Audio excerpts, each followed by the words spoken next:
Fry பேனை pre heat பண்ணியிருந்தேன் கொஞ்சம் ஒரு 5 மினிட்ஸ் முன்னாடி. இப்போ இதுக்கு நான் வந்து பட்டர் ஆட் பண்ணுறேன்.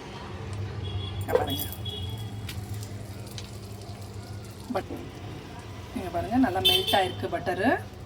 இப்போ இதில் நம்ம பீஸா எல்லாம் ரெடி பண்ணி வச்சுன்னு இருக்கோம் இல்லைங்களா, அதெல்லாம் ஒன்று ஒன்றா எடுத்து இதில் நம்ம டெக்கரேட் பண்ண பீஸாவை வைக்கலாம்.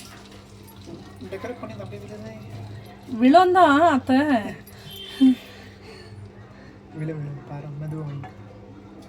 இங்கே ஒன்று ஓகேங்களா, திருப்பும் இங்கே ஒன்று,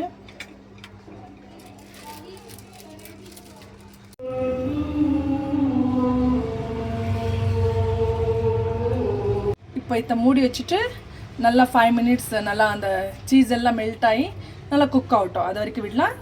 லோ ஃப்ளேமில் தான் வச்சுருக்கேன். பரத், இந்த செல்லும் இப்போ சாப்பிட்டு எப்படி இருக்குது செல்லு? சூப்பராக, பார்க்குறதுக்கே நிஜமான பீஸா மாதிரி இருக்குது மம்மி. டேஸ்ட்டு அப்படி தான் இருக்கும். எல்லோரும் வந்து சாப்பிடுங்க.